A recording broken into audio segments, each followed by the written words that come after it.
ዘበናይ ማርዬ ዘበናይ ማርዬ ዘበናይ ማርዬ እስቲ ልዝፈንልሽ ሙሽራዬ ብዬ ዘበናይ ማርዬ ዘበናይ ማርዬ ዘበናይ ማርዬ ዘበናይ ማርዬ ዘበናይ ማርዬ እስቲ ላዚምልህ ሙሽራዬ ብዬ ዛሬ ለተጋቡት ለነዚህ ሙሽሮች ትዳር ለጀመሩት ለነዚህ ሙሽሮች ፍቅር ላደራቸው ለነዚህ ሙሽሮች ለዚህ ላበቃቸው ለነዚህ ሙሽሮች ወፎች ያዜማሉ እንኳን የሩታዬ ሰርግ መች ነው ብላችሁ ስትጠብቁ የነበራችሁ እንኳን ደስ አላችሁ፣ እንኳን ደስ አለን።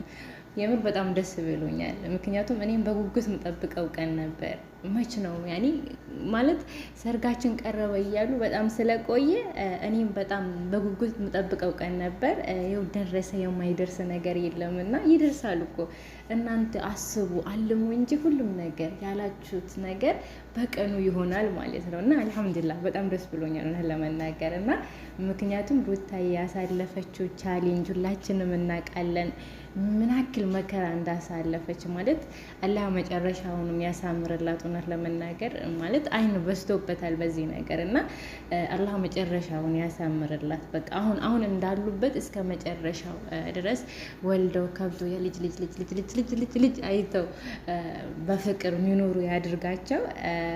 በጣም ነው ደስ አለኝ ማለት ነው። ምክንያቱም አለ አይደል በፍቅር ይህን ያክል መስዋዕትነት ከፍላችሁ መጨረሻው ፍጻሜው ሲያምር ደስ ይላል። ግን ብዙ ጊዜ ደግሞ መስዋዕትነት ከፍላችሁ ብዙ ነገር ከቤተሰብ ተጣልታችሁ ከብዙ ነገር ተለይታችሁ በቃ ብዙ መስዋዕትነት ከፍላችሁ ማይሳካም አለ። ያ ደግሞ ያው ርዝቅ ስላልሆነ ነው ብለን ራሳችን ማሳመን ነው። ግን እነኚህ ደግሞ እንደለፉ ፈጣሪም ደግሞ አላሳፈራቸውም፣ አንድ ላይ አድርጓቸዋል። ኢንሻአላህ ደግሞ ወልደው ከብደው እናያቸዋለን። ያ ሚዲያ ላይ እስካለን ድረስ ዩቱብ ተጠቃሚ እስከሆነ ድረስ ስልካችን በህይወት እስካለ ድረስ እነሱንም እናያለን። እነሱም ዩቱብ እስካላቆሙ ድረስ ማለት ነው እና እስካለን ድረስ ህይወታችን እስከምተነፍስ መተንፈስ እስከምታቆም ድረስ እኛም ከነሱ ጋር አለን ለማለት ያክል ነው። እና ለማንኛውም በጣም ደስ ብሎኛል። እንኳን ደስ አላችሁ የሩቲና የአብርሽ አድናቂዎች ወዳጆች እና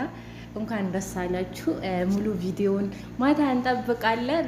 እኔ ደግሞ አሁን ደስታውን ለማጣጣም ነው ቶሎ የመጣሁት። ቪዲዮውን ደግሞ ሙሉውን የሰርጉን ቪዲዮ ማታ ስለሚለቀቅ ሁላችንም እናየዋለን ማለት ነው። ያው ሩታዬ ጋር ኮሚኒቲ ላይ ፎቶዋን ስለፖሰተች ነው ያመጣሁላችሁ። ያው ደስታውን ሩጬ ማለት እኔን እንደሚያስደስተኝ እናንተ የሩታና የአብርሽ ደስታ ያስደስታችኋል ብዬ አዲስ ነገር ይዤላችሁ መጥቻለሁ። ቪዲዮን ላይክ አድርጉ፣ ሰብስክራይብ ያላረጋችሁ ሰብስክራይብ አድርጉ።